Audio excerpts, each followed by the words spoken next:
so much stuff is up for grabs. It's something special to behold. If you are the Western Conference, guess what? You got the Clippers, you got the Lakers. Arguably the two favorites to come out of the Western Conference. You've got the Portland Trailblazers. Can't ignore that.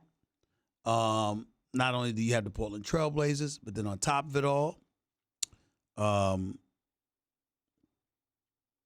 got the Utah Jazz. Acquiring Mike Conley Jr. is a big, big deal. Bogdanovich, it's a big, big deal. Can't ignore that. Houston, acquiring Russell Westbrook and teaming him with James Harden. That's a huge, huge deal as well. Cannot be ignored. As I pay attention and I look to all of these things, yes, there are favorites. Yes, there is a team or two who should be battling for Western Conference supremacy. But we can't definitively say what's going to happen in the Western Conference. Because when I look at Nurkic back, I look at the fact that Portland acquired Hassan Whiteside, even though he tanked it in Miami for a little while. And then you look at the acquisition of Pau Gasol as well. Portland is a team to be reckoned with. You look at the Clippers with Kawhi and Paul George. They also acquired Harkless. That can't be ignored. You look at the Lakers with Anthony Davis and LeBron, but you also acquired Danny Green. You still got Rondo, DeMarcus Cousins you acquired. You retained JaVale McGee. You got Avery Bradley, who I thought was a nice pickup for them.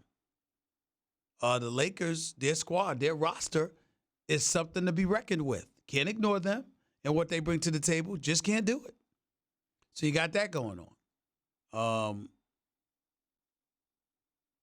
So that's Portland, the Clippers, Lakers, Houston. All I'm saying is you got to pay attention to all of this. None of this can be ignored. You just got to give credit where credit is due as it pertains to that. It's going to be real, real interesting to see what transpires. I'm of the mindset that the Los Angeles Lakers should be the favorites. I do think that the Clippers have the better team. But I just look at LeBron James and Anthony Davis, and I'm like, my God. How should anybody be able to offset that tandem? I think LeBron James is going to be a monster this year. I think that reprieve, him being out of basketball since April for the first time in 9 years, he wasn't in the finals. I think that all of those things serve to provide an incredible source of motivation for LeBron James. And I think that LeBron James is going to be a candidate for league MVP honors this year. I still think James Harden will be right in there. Whether it's Paul George or Kawhi Leonard, I think one of them will be in there. I think you got to pay attention to all of that. But the fact that both of these guys are, LeBron's 6'9", 260. Anthony Davis is 6'11".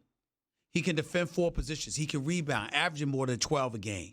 He can block shots, averaging better than 2 a game. He can score in bunches. Last year was an off year for him. He still averaged 26. Anthony Davis is the truth. And when you talk about what he could potentially bring to the table for you, I just think when you look at the pieces around them, I do question, do you have enough perimeter shooting? Danny Green, Kuzma obviously can shoot threes. Obviously.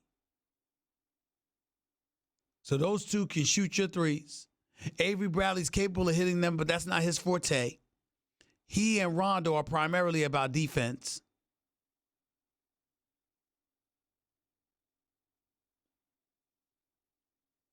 I'm just giving you some insight into the kind of thought process that enters my mind. This is not football.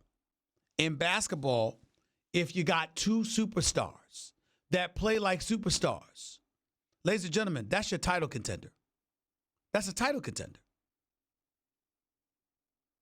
And I think when you look at Anthony Davis and LeBron James, forget what their record's going to be in during the regular season. Here's the question that you ask yourself.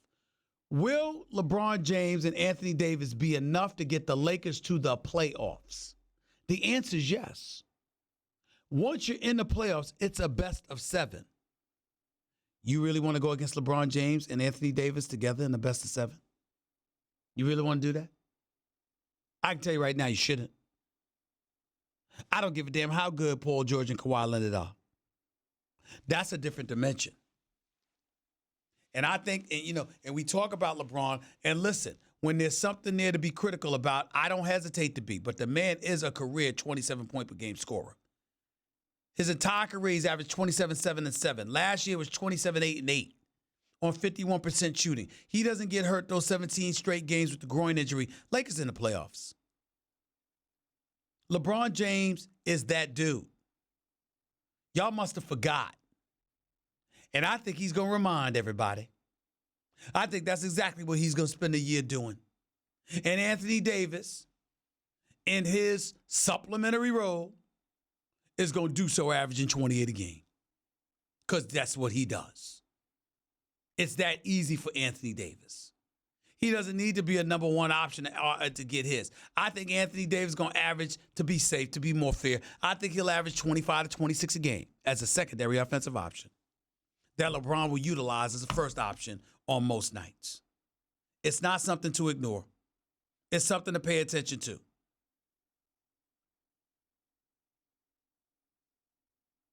I'm just telling you right now, LeBron James is that special. And I think Anthony Davis is too. And think about what Anthony Davis brings to the floor defensively. He can score or defend with his back to the basket or facing up. This is who he is. It's a new day in L.A., man. Los Angeles Lakers are the favorites to win the title. Clippers are a close second. Portland is right in the mix. That's my projections.